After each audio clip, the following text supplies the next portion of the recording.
문제점을 정확히 다 알고 반국가 세력, 종전협정, 또 뭐 평화협정 뭐 모든 말들이 다 나오고 자유란 말이 100번도 더 나왔잖아요. 침식부터 시작해서.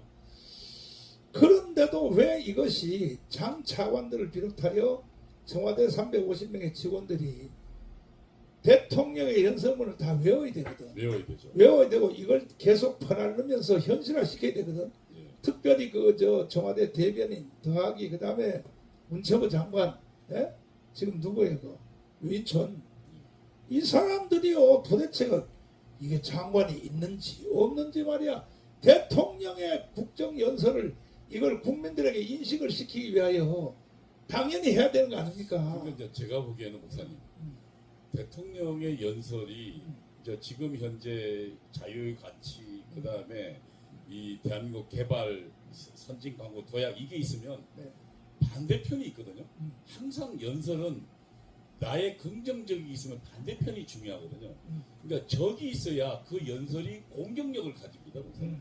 그러니까 지금 그 적이 누구냐를 분명히 해야 되거든요. 제가 주사파한테 전략전술로 배울 때 가장 먼저 배운 게 우리의 목표가 뭐냐, 그 다음에 우리의 적은 누구냐입니다. 그럼 윤석열 대통령은 그러면 지금 대한민국이 성공한 나라가 되어 있는데 지금 대한민국을 적어도 망하게 만드는 적이 누구냐, 그리고 그 적의 우두머리는 누구냐, 적의 핵심 조직은 뭐냐, 이거를 딱 급수를 잡아야 되는 겁니다. 사실은 적은 문재인이었고 그리고 주사파 세력 아니었습니까? 그러면은 윤석열 대통령 한편으로 우리 국민들에게 자유 대한민국이 성공한 나라인 걸 가르치고 또 한편으로 이 성공한 나라를 대한민국을 누가 무너뜨리고 적이 누구냐를 분명히 가르쳤으면 그러면 공격할 대상도 나오고 그리고 그 공격을 할 수 있는 사람도 구해졌을 겁니다. 윤석열 대통령 지금 계속 이야기하더니 안타까운 게 역사인식 그 다음에 상황인식은 정확했다. 그러나 그러면은 정치는 결국은 적을 통해서 적과 공격 공방전을 통해서 정치적인 것이 달성되거든요. 여기 보니까 결국은 이제 간신배들한테 쌓인 것 같아. 내가 보니까 지금 이번에 뭐 백병전을 치러야 된다고 하는 그 비서실장 정진석 그 말 한마디 했지만은 정진석까지도 보니까 대통령이 싫어하는 말은 전혀 안 하는 거야. 이게 다 간신배들이거든. 이게 정진석 저는 잘 알지만 네. 귀공자 집안입니다. 네. 그 국회의원 사선 국회의원 출신이거든요. 그 다음에 이제 유인촌 얘기가 계속 여기 저 댓글에 올라오는데 문체부 장관은요 사실은 이게 체육부 장관과 문화부 장관은 나눠야 돼. 사실은 문체부가 뭡니까 그게. 근데 목사님 문체부가 이념 전장의 최전선에 있거든요. 그런데 유인촌이가 일단은 이거는 내가 볼 때 문화공보 장관 또 문체부 장관이 되면 제일 먼저 대중가요를 만들어야 된다고. 대중가요를. 그렇죠. 그게 이념 전쟁입니다, 목사님. 대중가요를 통하여 국민들이 예를 들어서 박정희 대통령은 새마을 노래를 자기가 직접 그 초등학교 선생님을 했으니까 네. 반주를 할 줄 아는 거. 풍문 가지고 아침 해가 떴대요. 아침 해가 떴대요 하는 거 있잖아요. 새벽종이 울렸네. 그렇지. 아침이 밝았네. 그렇지. 그런데 이러한 그 노래를 통하여 국민의 의식 구조를 대통령이 직접 작곡 작사를 해가면서 벌써 박정희 그게 아는 거야. 근데 윤전 장관 도대체는 뭔 노래가 하나 나와, 영화가 한 편 나와. 저쪽 좌파 애들은 말이야 6개월에 하나씩 그 영화를 만들잖아요. 그렇죠. JMS로부터 시작해서 무슨 5.18 영화도 나오죠. 5.18 영화도 나오죠. 뭐 지렁이도 나오고 뭐 해충약도 나오고 뭐 별로 영화가 좌파 국민들이 그렇게 믿지 않으면 안 될 만큼 영화가 6개월에 하나씩 나온단 말이야. 12.12 외국 쓰는 영화도 나오고. 우리는 지금요 영화 딱 2개밖에 없어. 인천 메가드 장군 저 상륙작전 그거 하나 나오고 그 다음에 포화속으로 포항전투. 꽤 오래된 겁니다, 목사님. 그렇죠. 이전부 들어서 하나도 안 나왔어요. 우리는 그때에 인천 메가드 장군 그 영화 나왔을 때, 그 다음에 포화속으로 포항전투 그거 했을 때 후영 예배를 극장에 가서 했어. 우리는 후영 예배를. 정가운 목사가 그냥 애국자가 아니되니까요. 제가 후영 예배를 전부 다 교구별로 다 극장에 가서 포화속으로 보라고. 그런데 왜 유인촌 장관을 말이야 지금 세월만 허비하고 말이야 당장 그만두란 말이야 사표 내란 말이에요. 제가 당장 저기 노래를 못 만들면 아니 나훈아의 테스형이라도 다시 저기 세종문화에서 공연하란 말이야. 지금 은퇴식 한다 그러니까 말이야 부산하고 대구하고 다 돌아다니면서 테스형 그게 저항가요거든. 네. 문재인을 치는 가요란 말이야. 어쩌다가 한 번쯤 딱 나오잖아 그게. 턱 빠지게 웃는다. 아니 그런 노래라도 계속 말이야 계속 틀고 해서 국민들의 전체 분위기를 바꿔야지. 유인천 씨 빨리 나와 당신 말이야 정말 말이야. 그 다음에 또 누구냐 저 행자부 장관 누구지 행자부 장관 이상민 빨리 그만둬요. 행자부 장관이 돼가지고 말이야 그 판사 출신이 되니까 안 되는 거야. 경찰 출신 경찰청장 출신을 행자부 장관에 임명해요. 경찰 장악을 못하는 거예요 지금도. 경찰 장악을 아직 못하는 사람이 무슨 뭐 행자부 장관하고 안 된단 말이야. 윤석열 대통령 이 방송 꼭 보세요. 빨리 바꾸라고요. 이번에 장관요 싹 안 바꾸면요 10월 3일날 우리는 국민혁명을 일으켜 장관 임명 우리가 다 할 거예요. 우리가. 그리고 대통령님 보고 청구할 거야. 이 사람 장관 임명해 주세요. 해명해주세요. 나라가 지금 망하게 생겼는데 지금 추석 끝났어요. 이제 지금부터 전쟁 상태야. 전쟁 상태가 조립됐는데 아직도 윤석열 대통령이 무슨 서로가 협의해서 뭘 정권을 무사하게 마칠 것이 생각도 하지 마세요. 생각도 하지 마요.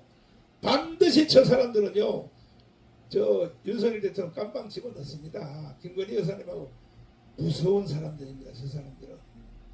그리고 저희들이 이렇게 고생해가면서 방송을 해서 다 알려드리잖아요. 문재인 아버지는 학도병한테 포섭된 문재인은 간첩이라고. 그걸 우리가 방송을 말이야 2번이나 했잖아요. 윤월 스님을 통하여 이렇게 알려드릴 때도 말이지 바로 현장 체포를 해야 될 거 아닙니까?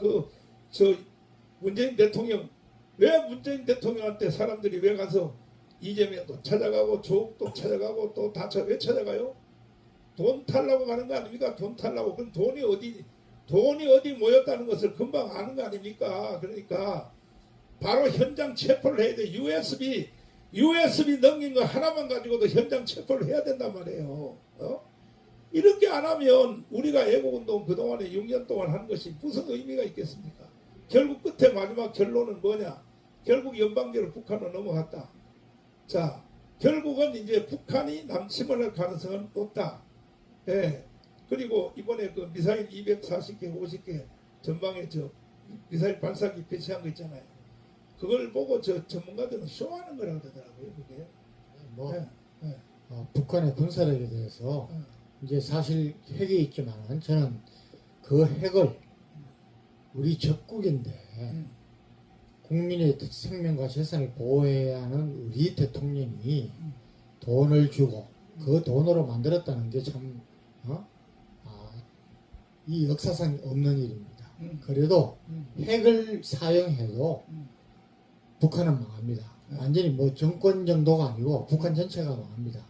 그러니까 그게 없어야 되고 그러려면 우리가 안보를 튼튼하게 해야 되고 안보 이전에 이제 절대 이런 오늘 쭉 말씀드린 이런 여소야대 이런 상황 하에서 연방제로 가서 지금 여러 가지로 계속 우리가 방송하지만은 우리 야당의 모든 또 민노총 종교제의 모든 구호 자체가 북에서부터 내려온다는 게 이거는 거의 사실로 증명되고 있습니다. 네. 여기에 대비해야 된다는 거죠. 자, 현무 미사일 아시죠? 예. 현무 미사일이 톤수가 500톤이라고 해요. 그거는 핵무기하고 같은 급이라고 해요. 북한에. 위력으로 따지면 위력으로 따지면 네. 핵탄두를 안 써도 네. 그 정도고 그 현무에는 또 탄두를 또 핵을 쓰면은 또 우리 지금 핵이 없지만은 그러나 우리가 핵을 가지고 저는 현역 때부터 우리도 핵을 만들겠다고 선언하고 그다음에 실제로 만들어야 된다. 만들면은 그렇게 시간 많이 걸리지 않습니다. 네. 모든 게 다 갖춰져 있습니다. 그런데 이제 이런 것이 국제적인 또 한미 동맹과의 이런 것 때문에 지금 핵 공유 상태로 갔는데 우리도 이런 것들을 참 아주 바늘구멍이 없이 제대로 직접 만나러 가야 되고 그 이전에는 정말 북한은 군사력으로 우리를 염려는 없습니다. 우리는 만반의 준비를 다 하고 있습니다. 그러니까 이제 정치 개혁해야 됩니다. 우리가 또 우리 국민들이 딱 관심을 가져야 됩니다. 너무 우리는 이런 평화 또는 이런 경제 성장을 이런데 너무 빠져가지고 그것이 유일한 우리의 약점이라고 꼭 말씀드리고 싶습니다. 저도 그 사실은 우리 단독 핵무기를 우리는 보유해야 된다 이렇게 그 입장을 지금도 그대로 가지고 있지만은 사실은 내가 알고 보니까 현무 미사일 핵무기급이에요. 500톤이야. 그러니까 현무 미사일이 그 북한의 핵무기하고 같은 급인데 장군님한테 내가 살짝 들었는데 이거 비밀을 말하면 안 되는데 김정은이가 있어야 될 16개 지점 그걸 지금 현무 미사일이 딱 조종하고 있다는 거야. 전쟁 시작하면은 바로 그냥 팍 날려버리면 북한의 핵무기가 뜨기도 전에 초전 박살이 나게 돼 있다는 거죠. 이 군대가 왜 그 준비를 안 하겠습니까? 그러니까 문제는 국내 문제란 말이야. 국내 문제. 이게 결국은 국내 문제인데 아니 이 대한민국의 정치, 경제, 사회, 군사, 외교, 언론이 다 북한한테 장악돼 있으니까 아니 우리가 이번에 수해난 거 북한한테 양식 지원해 준다고 하니까 대통령이 거부했잖아요. 왜 거부하겠습니까? 그놈들이 도대체. 저들은 뭐 그거 말고도 지금 대한민국의 주사부터 온갖 많은 것들을 또 뒤로 받을 수 있을 것이고 또 한편으로 또 그 주사파를 통해서 제가 알기로는 임종석이나 그 다음에 또 우리 그 북한 배가 우리 직접 들어왔지 않습니까? 그리고 그 배에 뭘 싣고 갔는지는 모르겠더라고요. 참 그런 면에서 달러를 싣고 갔다는 여러 설도 있고 그래서 참 쟤들은 그 지금 여러 가지 지원도 난 내가 볼 때 우리 내부 조력자들이 있으니까 얼마든지 가능하다고 판단하고 이 보수하고는 걔들은 우리 보수 대통령하고 딱 선을 긋고 있는 거거든요. 여기 너는 저기다. 라는 것들을 좀 정확하게 인식해야 될 것이다 생각이 드는데 참 저도 참 그 목사님 말씀을 들으면서 그리고 이 상황을 보면서 너무 참 가슴이 아프고 뭐라 그러나 어떨 때는 답답해서 아침에 일어나서 이 한숨을 새벽 기도를 하려니까 한숨부터 나오는 경우가 참 많더라고요. 자, 항상 그 전쟁이 일어날 때는 외부의 적에 의해서 전쟁보다가 내부 문제를 돌파하기 위해서 전쟁 임진왜란도 마찬가지입니다. 특히 독재자들이 그렇게 쓰는 겁니다. 그렇죠. 예. 그러니까 일본도 사무라이 지들끼리 싸우다가 이걸 바깥에 관심을 돌리려고 돌파구를 임진왜란을 일으키는 거 아니겠습니까? 예, 맞습니다. 그 지금 북한이 지금 심각한 상태가 처했거든. 북한이 그 저놈들이 돌파할 것은 뭐냐 또 남한은 점령을 했다고 치고 그러면 김정은이가 연말쯤 돼서 환영식 하러 대한민국에 환영식 하러 그럼 내려 그렇죠. 만약에 탄핵이 진행된다면 전쟁 없이 김정은 환영대회를 대한민국에서 열 수 있을 겁니다. 윤석열 대통령이 탄핵에 주사파들의 탄핵에 의해서 그러니까 제가 보기에는 걱정되는 건 전쟁이 아니라 전복전입니다. 내부에서 우리 주사파 세력들이 거짓으로 국민을 선동해서 우리 정부를 뒤집는 그것이 가장 큰 걱정입니다. 그리고 한번 뒤집어져 봤고요. 자, 결국은 이제 마지막 방송의 시간은 결국 해결책인데 항상 해결책을 내가 말을 하는데 우리는 큰일 났네.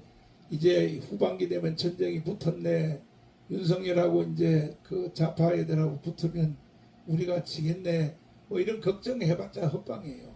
대책을 세워야 됩니다. 그래서 우리는 10월 3일 날 드디어 10월 3일 날 1,000만 명이 강원 광장에 딱 모여서 1,000만 명입니다. 1,000만 명. 숫자 딱 세워서 1,000만 명이 모여서 이것은 혁명으로 맞짱떠야 됩니다. 혁명으로. 이제는 대한민국을 어느 한 부분 뭐 대통령 그다음에 국회 뭐 어디 부서 한두 개를 고쳐서는 이미 벌써 틀렸어요. 시간이 다 틀렸고 혁명은 마지막 하는 방법입니다. 마지막.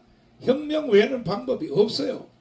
이래야 윤석열 대통령을 통일 대통령으로 만들 수가 있다고 하는 것입니다. 그래서 우리는 대충 뭐 10월 3일 날 가서 그날 가서 1000만 명이 누가 올 것인가? 나는 그런 일은 안 해요.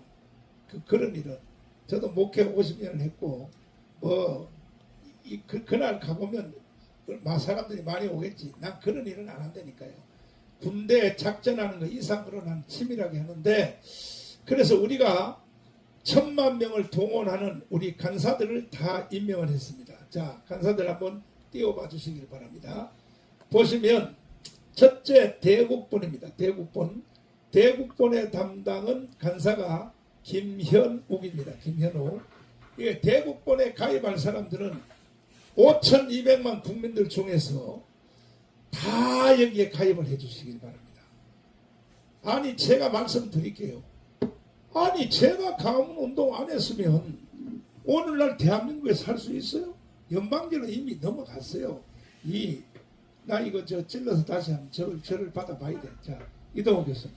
예. 내가 가문운동 4년 5년 안 했으면 오늘날 대한민국 이재명이 대통령 됐으면 존재해요? 아니, 다시 말씀드리지만 2019년도 10월 혁명이 아니었으면 대한민국 거의 적화 직전까지 갔습니다. 그리고 문재인 정권은 제가 그 주사파니까 그들 전략 전술을 알잖아요. 문재인 정권은 북한의 전략 전술을 수행한 그 정말로 공작원입니다. 왜냐하면 북한이 지금 지령한 것이 그러니까 그 적폐청사라는 게 뭐냐면은 그 파쇼 세력 그 파쇼 타파거든요. 파쇼라는 게 하나는 정치적으로는 보수 정치 세력이고 경제적으로는 재벌입니다. 문재인이 했던 게 뭡니까? 정치적으로 대통령 2명 구속시키고 국정원장을 비롯해서 200명 구속시켰잖아요. 보수 세력, 보수 정치 세력 없앴잖아요. 다 처단해 버렸지. 그러니까요. 황교안 장관님. USB 넘기시면 돼? 그게 사실이라면은 예. 뭐 국가 반역 중에서 예. 가장 핵심적인 부분. 예. 그런데도 국민들이 가만히 있단 말이야. 이게 이미 벌써 대전지방법원에서는 판결 났잖아요. 뭐냐? 최소한 원자력 발전소 설비를 넘겼다. 아니 원자력 발전소 우리 보고는 하지 말라 그러는 거. 그 기술을 북한한테 김정은한테 줬단 말이에요. 예? 작전 계획도 또 줬단 말이에요. 그럼 거기다가 보통 뭐 그냥 대통령이 아니라 상식적인 국민이라도 예. 뭐 있을 수 없는 이걸 밝히라고 했더니 말이야 방위산업 요즘 잘 나가는 K9 있잖아요. 자주포. 아니 이 방위산업 설계도를 북한한테 넘겨주면 돼요 안 돼요 도대체가. 말도 안 되지 않습니까? 네? 자